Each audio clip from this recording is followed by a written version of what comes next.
The college reunion was in full swing when my fiancée, Chloe, showed up with a shy-looking kid in tow.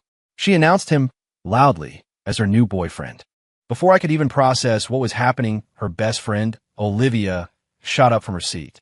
"Chloe, are you insane? What the hell are you playing at?"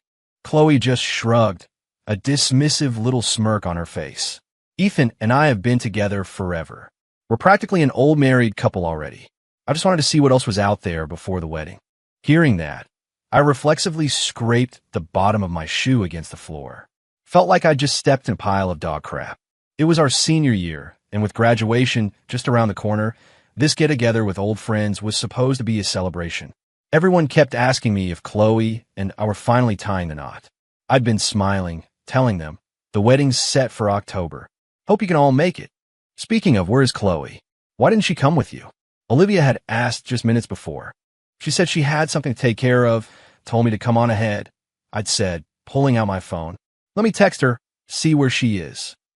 I never finished the sentence. The door to the private room swung open, and in walked Chloe, looking every bit as poised as usual. Except for one detail. She was holding hands with a nervous-looking college kid. The laughter in the room died instantly. Every eye darted back and forth between me and Chloe.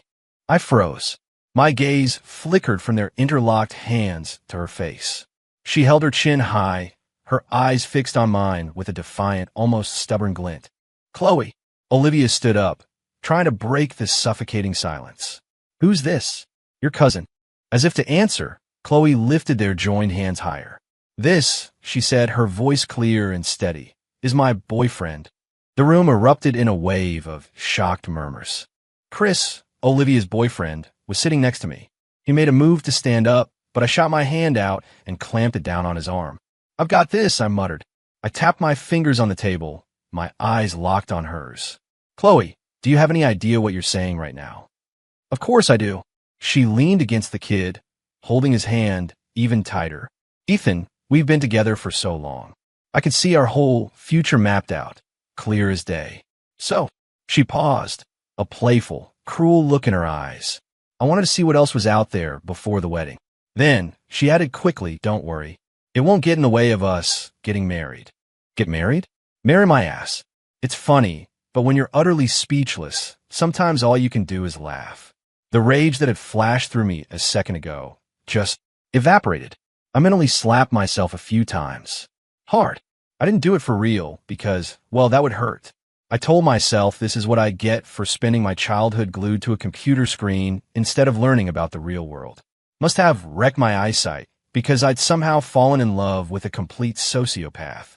"All right," I said, leaning back in my chair, suddenly too tired to even look at her. "I get it. You've made your little introduction. So, are you staying for breakup dinner, or are you and the boy toy heading out on a date?" Chloe whispered something in the kid's ear. He gave a polite little nod to the room and slipped out, closing the door behind him. The second he was gone, Olivia spun on Chloe, grabbing her arm. "Are you crazy? What is this game? You told me you couldn't imagine marrying anyone but Ethan." "I'm not saying I won't marry him," Chloe said, pulling her arm away nonchalantly. "I just want to explore my options first." She then turned to me, her eyes crinkling into a fake smile. "Wow, Ethan, you're good. You even managed to turn my own best friend against me." I felt sick. We'd known each other for almost 20 years, and in that moment, it felt like I was seeing her for the first time. Amid the crushing absurdity of it all, a small, secret part of me felt a wave of relief. At least I found out now. The rest of the dinner was a tasteless affair. Everyone picked at their food and made their excuses to leave early. As people were saying their goodbyes, Olivia came over to me, her face a mask of embarrassment. "Ethan, just hang in there. I'm going to go with Chloe, have a long talk with her, and figure out what's really going on." I just stared past her, at Chloe standing under a streetlight down the road, and said nothing. The reason? It didn't matter anymore. Seeing my silence, Olivia turned to her boyfriend. "Chris, you stay with Ethan for a bit. I'll catch up." Chris walked over, a complicated look on his face. "Dude, you want to grab a drink?" "Yeah," I said, slinging an arm around his shoulders. "Nobody really drank tonight. Let's go fix that." We found a dive bar downtown, and Chris filled a whiskey glass for me. "Dude, if you need a vent, just let it out." I raised my glass to him and downed it in one go. Chris looked even more torn up than I did tonight. He tried to speak up at the restaurant a few times, but I'd held him back. He was a good friend. I always thought he and Olivia were perfect for each other. Man, maybe Chloe just had a moment of temporary insanity, he started. I'm sure Olivia can talk some sense into her. I mean, you guys are childhood sweethearts. You've been together for so long. I held up a hand to stop him. Chris, flowers can bloom again, but you don't get your youth back. If all our years together weren't enough to keep her from doing this, what makes you think one conversation is going to change anything? So you're really done with her? She's the one who made the decision, wasn't she? I said, my voice flat. After a few more rounds, I waved goodbye to Chris. Don't worry about me. I need to walk for a bit. Clear my head. I turned and gave him a wave, not seeing the conflicted expression on his face as I walked away. He paced back and forth under the streetlight for a few moments, his phone clutched tightly in his hand. Finally, with a look of pure agony, he dialed a number. Hey sis, Ethan and Chloe broke up. A small gasp echoed from the other end of the line. Walking alone in the cold night air, the breeze seemed to blow away some of the frustration churning inside me. But I couldn't stop the memories of Chloe from flooding my mind. We grew up next door to each other. Our parents were always busy with work, so for years, it was just the two of us. Elementary school, middle school, high school. We grew up side by side. Girls mature faster. In high school, Chloe was the one who confessed her feelings first. After that, we were inseparable, pushing each other through those last brutal years of SAT prep and college applications. After graduation, we both got into the same university. On our graduation trip, just the two of us, we slept together for the first time. In college, we were glued at the hip, and both our families were thrilled about it. And just like that, we'd made it to this point. Graduation looming, a wedding date set. When did it all start to go wrong? I thought back to the day I proposed 3 months ago. We were in the Rockies, standing on a breathtaking overlook. I got down on one knee, kissed the back of her hand, and slid the ring on her finger. She had a strange look on her face and didn't say anything for a long time. I thought maybe my proposal wasn't grand enough, but she just shook her head and smiled. Ethan, don't be silly. Marrying you has always been my dream. Looking back now, that smile, the one she forced on her face, was so glaringly fake. So, she never really wanted to marry me at all. Our seemingly perfect love story had been a sham all along, something we were just forcing to work. Without realizing it, I'd walked all the way to the apartment Chloe and I were supposed to move into after the wedding. I opened the door and looked at the place we had decorated together, piece by piece. Overwhelmed, I slid down the wall and sat on the floor. How could I not be sad? You can't turn back time. I'd never have another childhood sweetheart. I lit a cigarette, sitting there in the dark for what felt like hours. As the cherry on the end of the cigarette slowly faded, my mind began to clear. I picked up my phone and called Chloe's parents first. Mr. Bennett, the wedding is off. Chloe and I broke up. After I explained what had happened, there was a long silence on the other end. Ethan, he finally said, his voice heavy, I understand. Chloe has done you a great wrong. Thank you for understanding, sir. Ethan, sweetie, Mrs. Bennett's voice came on the line, pleading. You and Chloe have been together for so many years. Maybe she just got confused. Could you please give her one more chance? That's enough, honey, mister. Bennett cut her off. I'm sorry, Ethan. I'll take care of canceling the arrangements. Our families were incredibly close. After all these years, her parents had treated me like their own son. I hung up, let out a long sigh, and then called my own parents to tell them the news. I didn't have the energy to deal with the fallout from either side. I found a cardboard box and started filling it with every gift we'd ever given each other. If you're going to rip off a bandage, you do it fast. Better to tear open the wound and let it heal clean than to stare at old memories and let it fester. I carried the box downstairs and ran right into someone, Chloe. Her eyes widened when she saw the box, a flash of panic in them. Ethan, what are you doing? Tossing it, I said, my voice empty. We broke up. What's the point of keeping this stuff? Chloe took a deep breath and snatched the box from my arms. If anyone's going to throw it out, it's going to be me. Whatever, I said with a wave of my hand. What are you doing here so late? Just making sure you didn't drink yourself to death. Thanks, but you should save that concern for your new boyfriend. I felt a wave of nausea and turned to walk back inside. Ethan! She reached out to grab me. The second her fingers brushed against my arm, I yanked it back like I'd been electrocuted. Don't touch me. She froze, a look of confusion on her face. She looked at me, then down at her own hand, as if she didn't understand. I took 2 steps back. Chloe, I said, enunciating every word. I'll say it one more time. We are over. From now on, we are not a couple. We're not friends. And if I have my way, we will never see each other again for the rest of our lives. She just stared at me for a long moment, and then she let out a short, sharp laugh. Ethan, there's a limit to being jealous. I already told you, I just wanted to see what else was out there before we settled down. I'm still going to marry you. I couldn't listen to another word. It wasn't just my eyes that had been blind. My heart had been too. I never realized how completely warped Chloe's view of the world was. Get lost. I snapped, my patience gone. Seeing me genuinely angry, she took a hesitant step back. Fine. I see you're not dead in a ditch, so I can rest easy. She turned to leave. I'm going to go spend time with my boyfriend now. Unbelievable. The woman was certifiably insane. I slept until morning. When I woke up, there was still a dull ache in my chest. I poured a glass of water and went out onto the balcony. We had finished renovating this place less than a month ago. Chloe and I had never even spent a night here. Ironic that my first time sleeping in our new home would be under these circumstances. Looking at all the brand new furniture just made me feel sick all over again. I had to sell this place. And fast. I was staring off into the distance when my phone rang. Hey, Ethan. It was Chris. He sounded a little sheepish. Dude, I need to ask you a huge favor. What's up? It's my sister, Maya, he said, pausing for a second.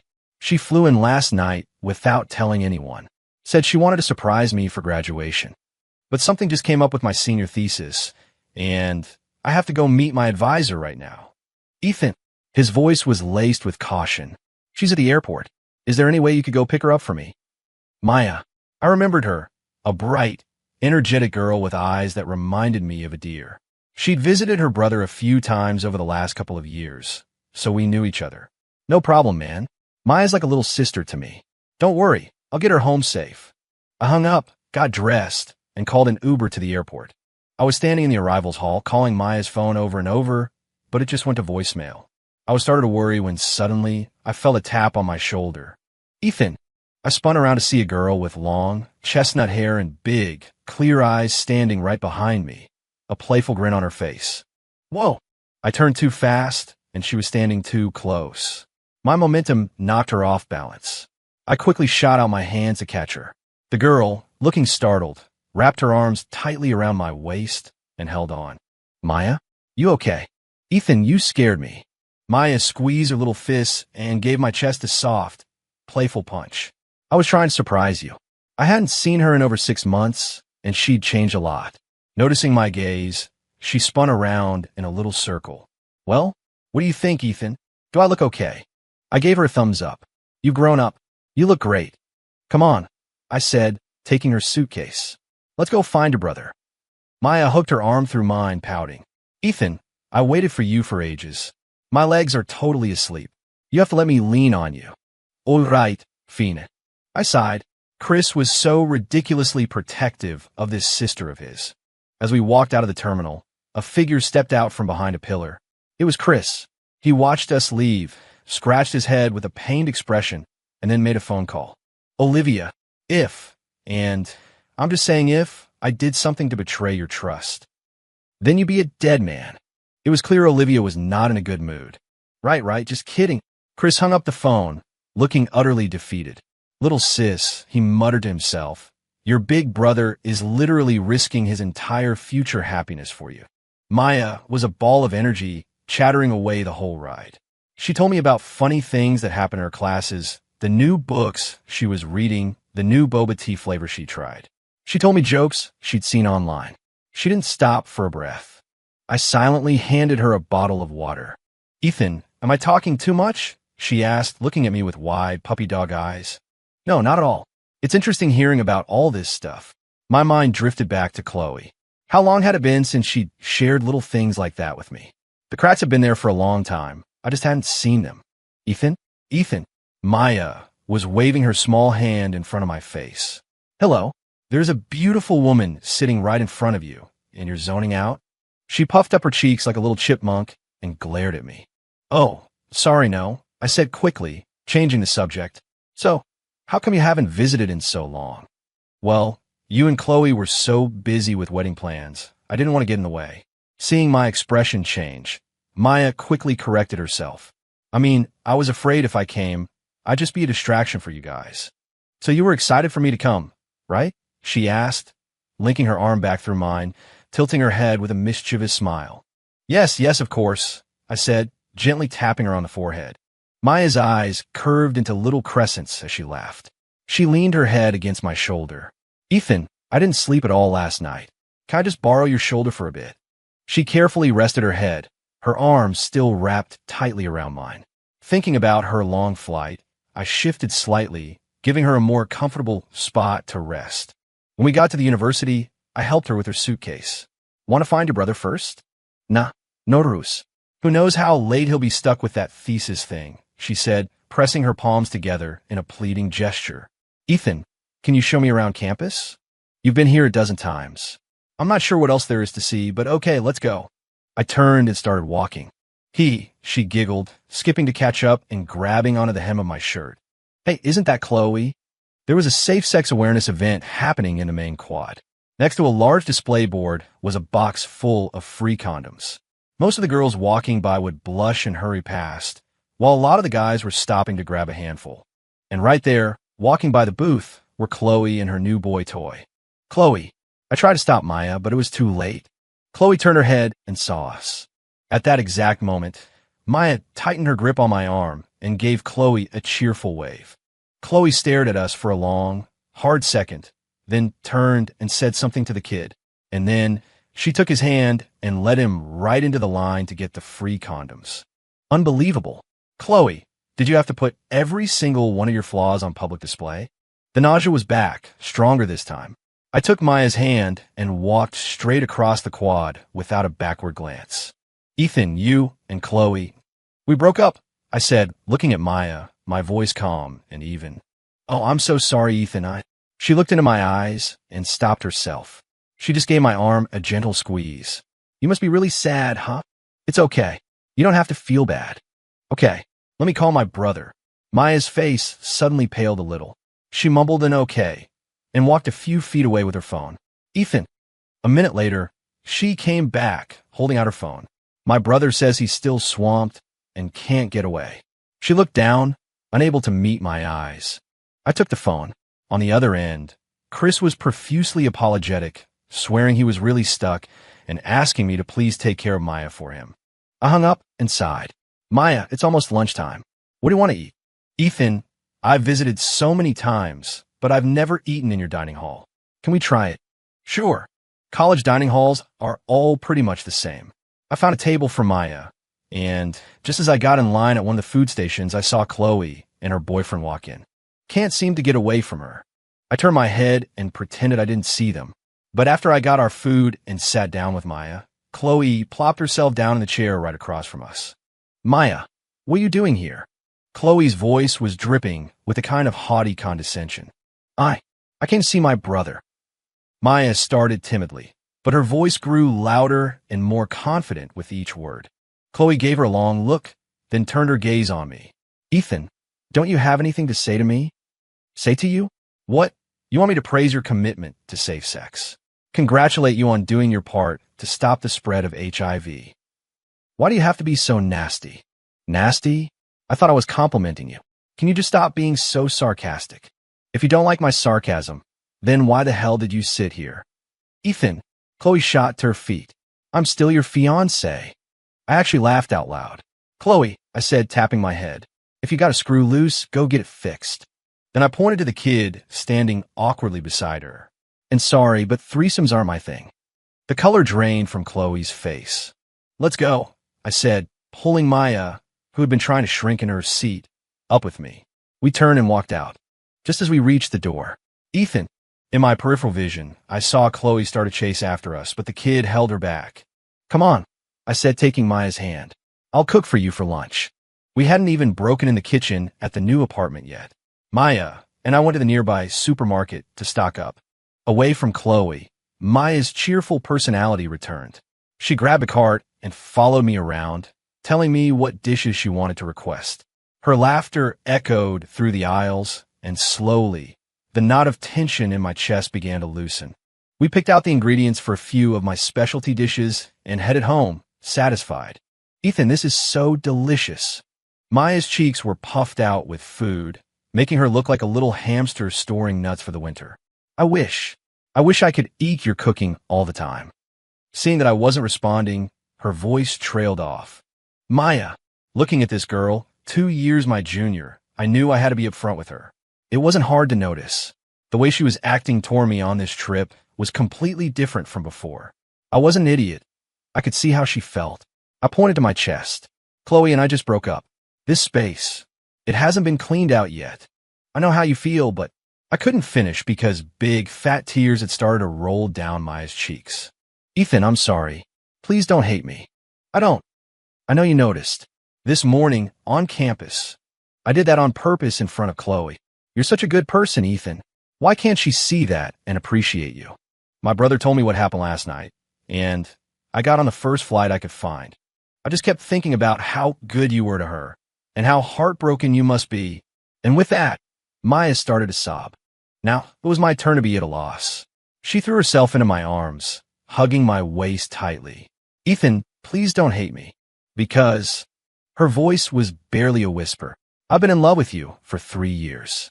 My heart seized in my chest. She buried her face in my shirt, her tears soaking the fabric.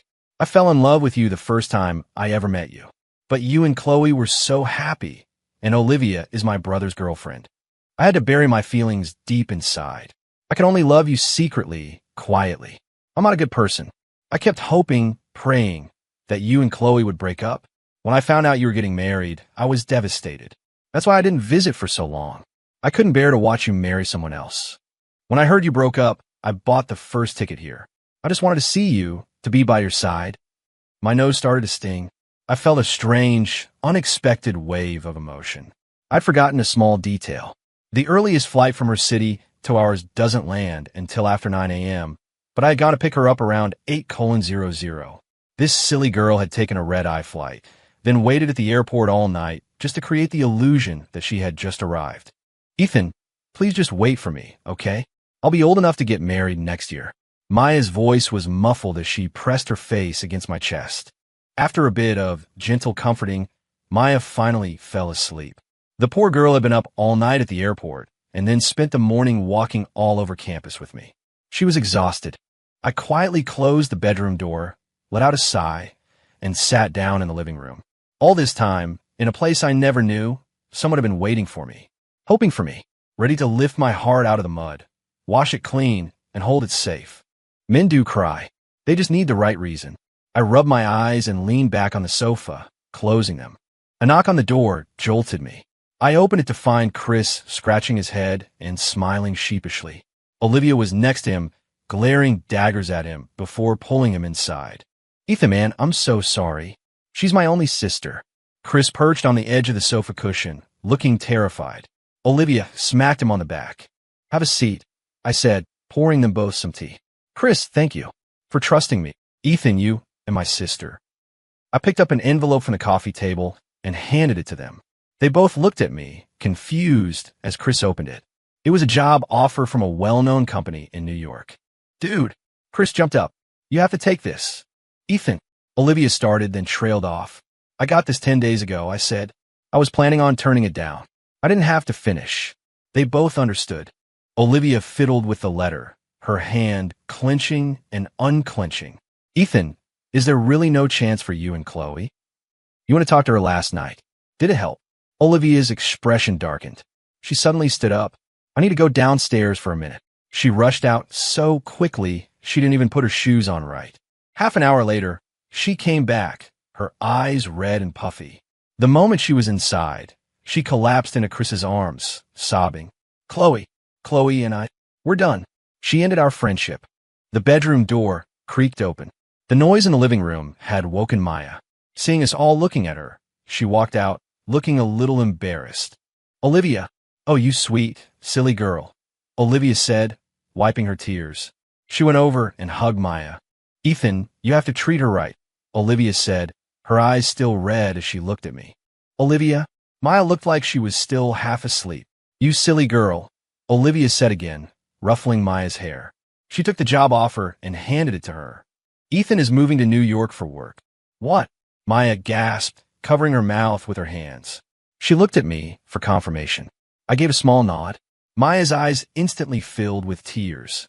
She launched herself at me, hugging me tightly, laughing and crying at the same time.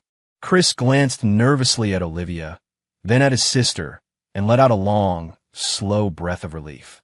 Maya and I packed our bags that same day and booked tickets to New York for the next morning. Now that I'd made a decision, I wasn't going to hesitate. That night, the four of us had a small celebration in the apartment. We toasted to my future and to Maya's dream coming true. The apartment was filled with laughter until 11 o'clock. In the end, Chris and Olivia had to practically drag Maya out of there, both of them looking stern. The silly girl had insisted on staying the night. As they pulled her away, she kept looking back at me with a pitiful expression, waving frantically until the elevator doors closed. I smiled. Watching her go, my eyes full of a warmth I hadn't felt in a long time. After meeting a girl like this, what was there left to be dramatic about?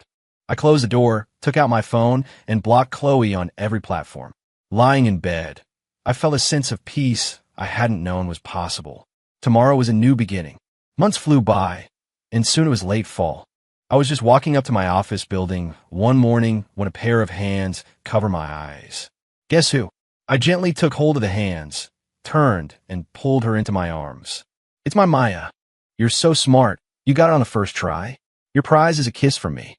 Maya was wearing a pale pink lipstick today, and it made my throat feel a little tight. She giggled, pleased with herself. She wrapped her arms around my neck, stood on her tiptoes, and kissed me. Ethan, a familiar voice from behind me made my blood run cold. Chloe. I turned around. She was standing there in just a short-sleeved shirt, shivering in the cold wind. Ethan, I've been looking for you for so long. I never thought she would find me in New York. Before I left, I had specifically asked everyone who knew where I was going to keep a secret. I squeezed Maya's hand reassuringly. Chloe stood in front of me, huge tears rolling down her cheeks, carried away by the wind. Ethan, I'm done playing games. Will you come back home and marry me? She was trembling, her voice choked with sobs. Please, Ethan, I'm begging you. Seeing the look of disgust on my face, Chloe froze, her mouth hanging open. Chloe, have you forgotten? We broke up a long time ago. The day you announced your new boyfriend, our wedding was canceled. I made myself perfectly clear back then. I hope you won't bother me or my girlfriend again. With that, I took Maya's hand and turned to leave. Suddenly, Chloe dropped her knees and grabbed the cuff of my pants. Ethan, don't go. Please, just give me a chance to explain. People were coming and going from the office building. A small crowd was already starting to form. I sighed. Chloe, let go. We'll go to the coffee shop across the street. Let's end this once and for all. In the coffee shop, we found a quiet corner booth. Chloe's eyes were fixed on my hand, which was still holding Maya's. Her expression was bleak. Ethan, you're so cruel. You block me everywhere. I asked everyone, and no one would tell me where you went. Finally, I begged one of the professors in the registrar's office for weeks until she told me you'd moved to New York. Chloe, my patience is wearing thin. If this is all you have to say, then we're done here. Ethan, her face seemed to crumble. Ethan, I never had a new boyfriend. It was just a test. And after all these months, her reasons for what she did meant nothing to me. Whether she had betrayed me or not was irrelevant. I saw this post on Instagram. It said that men don't value what comes too easily. So I thought if I created a little competition, it would make you cherish me more. Hearing her absurd reasoning now, I felt nothing. Real life was truly stranger than fiction. So I found a younger guy who had a crush on me and asked him to play along. So, Chloe, Maya chimed in, her eyes sharp. You knew this guy was in love with you, and you still led him on, playing this romantic game with him? Chloe was taken aback. She started talking rapidly. Ethan, believe me, it was all an act. That night, I said I was staying with him. I actually went back to my dorm. And the condoms? That was fake, too. I just wanted to provoke you, to see how you'd react. I swear, I never let him touch me. But Chloe, Maya said, her eyes curving into little crescent moons as she snuggled against my side. Ethan and I have already slept together. Chloe stared, dumbfounded. Her lips moved, but no sound came out. She looked from me to Maya and back again, and the tears started falling once more. Ethan, I don't care. As long as you forgive me, I don't care about any of that. Well, I care, Chloe, I said, leaning back against a booth, my voice flat. Chloe shot to her feet. Ethan, you have to believe me. Nothing ever happened between us. But how can you prove that, Chloe? Maya asked, smiling like a sly fox who'd just cornered chicken. Chloe froze. Her face went as white as a sheet, and cold sweat beaded on her forehead. Prove it. Her hand, holding the small coffee spoon, began to tremble uncontrollably. How can I prove it? She whispered, shaking like a leaf. She finally understood. The moment I chose to give up on her, all of her schemes and games had led her to a dead end. Her innocence, her so-called purity, now depended entirely on whether someone else chose to believe her. And I didn't. Huh. Chloe let out a pathetic laugh. She stood up and looked at me one last time. Ethan, you'll believe me, won't you? You once promised you would protect me for my whole life. I looked her straight in the eye, my conscience clear. Chloe, you just wanted to have your cake and eat it too. You wanted my devotion and the thrill of some new guy's attention. You wanted to push me until I broke, to see how low my standards would go. If I had put up with it back then, I know you would have just pushed things even further. After I finished speaking, Chloe collapsed onto the floor. She slowly raised a hand and slapped herself hard across the face. Then she looked up at me, her eyes pleading. Ethan, please. Give me one last chance. Can you? I didn't say another word. I stood up, took Maya's hand, and walked out without looking back. Arg. Behind me, I heard Chloe's raw, heart-wrenching scream. A year later, Maya and I had a double wedding with Chris and Olivia. Of all our mutual friends, Chloe was the only one who didn't show up. After we finished making the rounds and toasting all the tables, Maya pulled her brother aside. Chris, she said with a grin, from now on, I'll call you Big Brother, and you can call me sister-in-law. Sound like a plan? Years later, I still remember the phone call I got from Olivia that afternoon. Her voice was cold, completely devoid of the patience and warmth she'd always shown me. Chloe, I don't know what kind of game you think you're playing, but if you have even a shred of genuine feeling left for Ethan, I need you to get to your apartment. Right now. What did I say back then? Huh, please. What's Ethan trying now? Tell him not to bother me for a while. He was probably just getting our friends together to try to talk sense into me. It wasn't enough. The shock I'd given him still wasn't enough. I remember thinking for a moment, then telling Olivia, don't bother me. I'm going to the movies with my boyfriend. Chloe. Olivia's voice on the other end of the line was almost a shriek, which then dissolved into a choked sob. Chloe, I think today is the day I finally see who you really are. Go be with your little boyfriend. There was a note of tragedy in her voice that gave me a flicker of unease. I hope you never, ever regret this. Chloe, our friendship is over. Huh, how could I not regret it? I've spent countless nights clutching a tear-soaked pillow, my heart torn apart by regret. That was the last chance Olivia gave me, risking her own relationship with Chris to do it. And I just tossed it away without a second thought. While I was still lost in my fantasy, imagining Ethan on his knees, begging me not to leave him, I had no idea that my own sentence had already been passed. 10 years, 20 years, I've been alone. I cut off all my friends. I rarely go home. When I do, the disappointment in my parents' eyes is unbearable. The wedding dress I picked out all those years ago is still in a box on the top shelf of my closet. But the wedding I dreamed of as a teenager will never happen. My parents named me Maya, hoping I'd grow up to be a girl full of smiles and laughter. But I think I grew up to be a bad girl. I have a secret. I created a private account on a social media app, and for 3 years, I made a daily entry. September 2, indeed, did Ethan and Chloe break up today? Nope. May 11, did Ethan and Chloe break up today? Nope. February 7, did Ethan and Chloe break up today? Nope. June 10, did Ethan and Chloe break up today? They did. I look at my wonderful husband's sleeping face, blush, and sneak a few more kisses. I really am a very bad girl. End.